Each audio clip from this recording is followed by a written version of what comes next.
Et à l'heure où l'Ukraine fait face à une situation critique sur le front, l'aide occidentale fournie en ce moment est-elle à la hauteur? Écoutez l'alerte lancée par le général américain Christopher Cavoli, chef militaire de l'OTAN.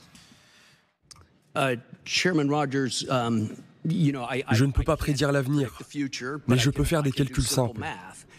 Lorsque je regarde les taux d'approvisionnement, que je regarde les sources d'approvisionnement, lorsque je regarde les taux de couverture, si nous ne continuons pas à soutenir l'Ukraine, l'Ukraine sera à court d'obus, d'artillerie et d'intercepteurs de défense aérienne dans un délai assez court. D'après mon expérience de plus de 7 ans dans l'armée américaine, si un camp peut tirer et que l'autre ne peut pas riposter, c'est le camp qui ne peut pas riposter qui perd. Les enjeux sont donc très importants. Can't shoot back, the side that can't shoot back loses. So the stakes are very high. Oui, c'est le camp qui ne peut pas riposter qui perd. C'est évidemment la logique implacable.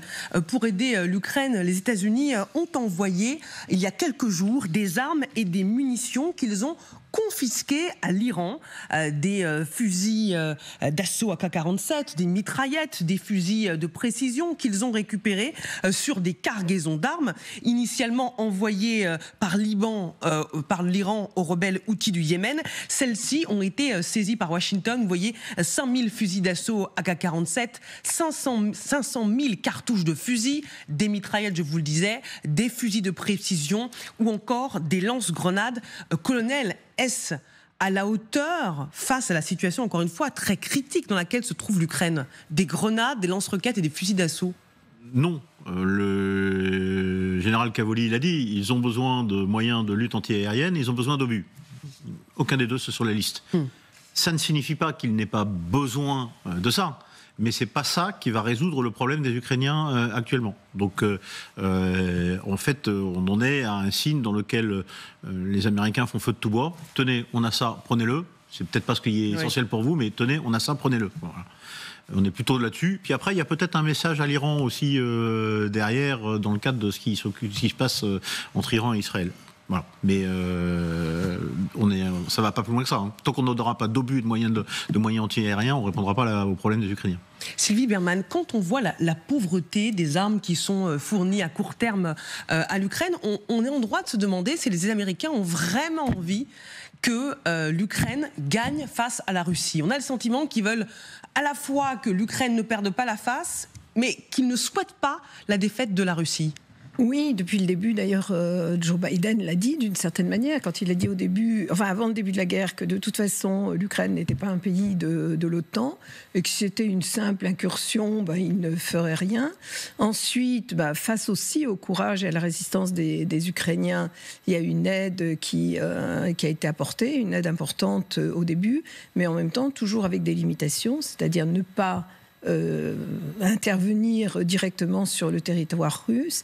Et il y a quand même un élément qui traduit bien la pensée américaine, c'est au moment de la marche de Prigojine sur Moscou, les Américains étaient très inquiets, parce qu'ils étaient inquiets d'une déstabilisation de la Russie.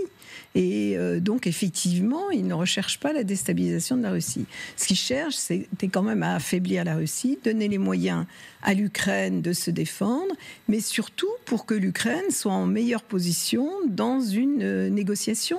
Ils l'ont dit à un moment.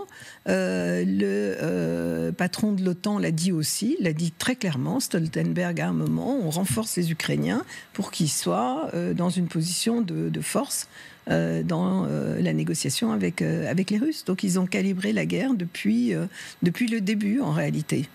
Emmanuel Véron, les Américains, ils livrent des fusils d'assaut faute de mieux, parce qu'en fait, au fond, ils ont peur d'un effondrement de la Russie.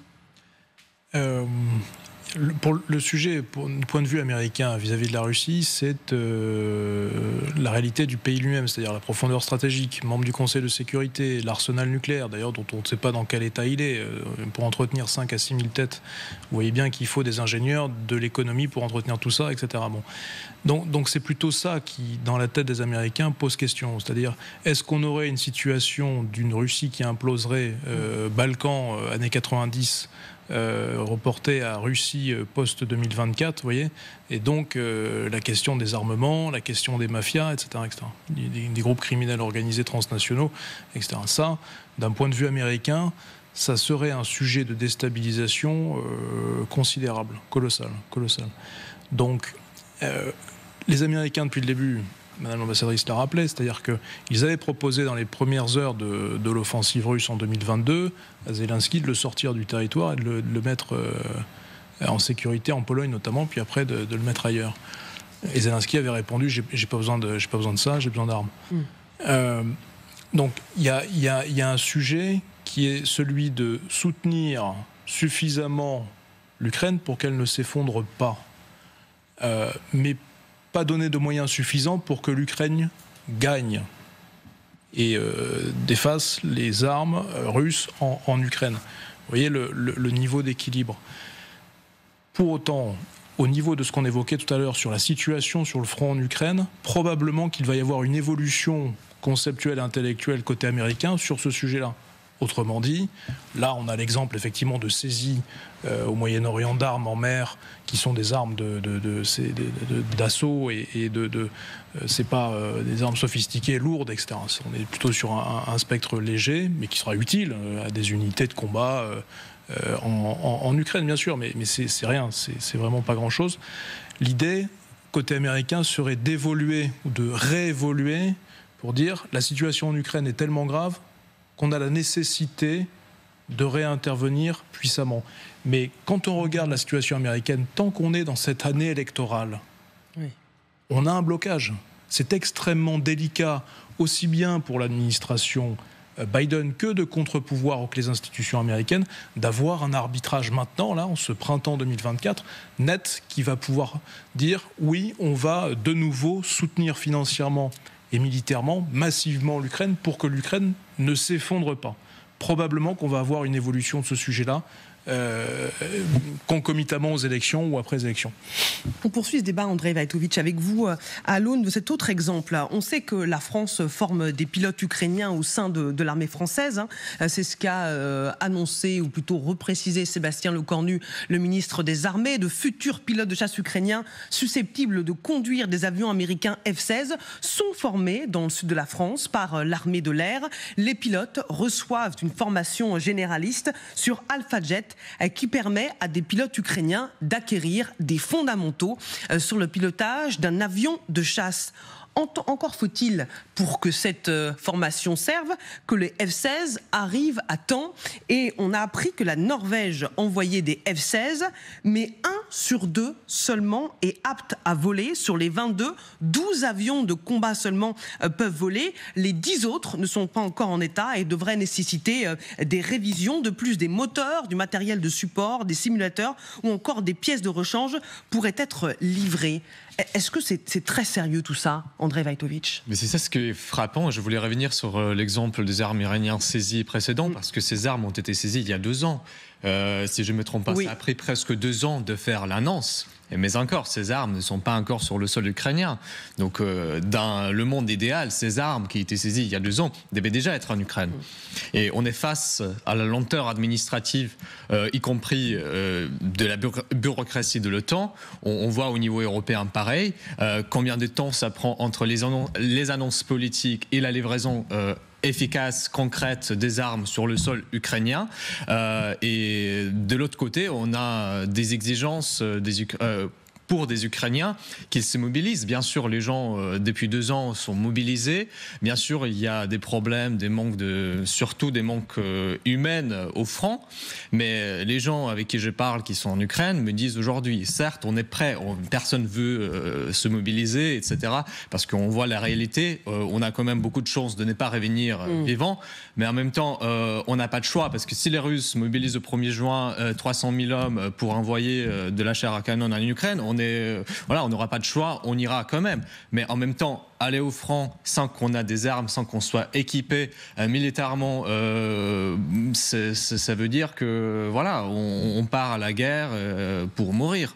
Donc il faut, je pense que changer et accélérer les méthodes qui marchent pas avec cette guerre. Et on voit notamment avec les F-16, ça fait 2 ans que les Ukrainiens les demandent.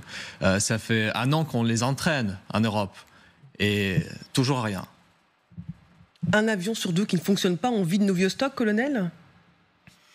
Ça vous dit l'État fait toujours la même chose. C'est qu'on n'achète pas les pièces de rechange, on n'entretient pas parce qu'on n'utilise pas, et toutes les armées européennes sont dans cet état-là, quoi.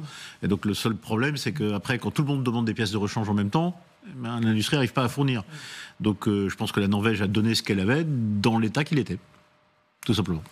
Et ça prend combien de temps, à peu près, de réparer justement les moteurs, le matériel de support? Encore quelques mois, j'imagine. Je ne suis pas un technicien. C'est un sujet complet. Est-ce que vous avez les pièces de rechange? Est-ce que vous avez les techniciens, etc. Et ça dépend de la panne ou ça dépend de l'état de l'avion. Il y a des avions qui sont peut-être à reconstruire complètement. Les avions, peut-être, il manque juste peut-être un petit quelque chose. Et après, il y a aussi potentiellement des questions d'adaptation des avions au contexte ukrainien, avec ce qu'ils vont emporter sous leurs ailes comme bombes, etc., qui là est plus compliqué à faire. Donc le temps, je ne suis pas capable de vous le dire, mais en tout cas, ça fait 2 ans que les Ukrainiens les demandent, ça fait 1 an, je crois, un peu moins d'1 an qu'on a ouvert la possibilité. Il commence à y avoir 12 avions, voilà, c'est tout. On n'est pas capable d'aller plus vite que ça pour l'instant.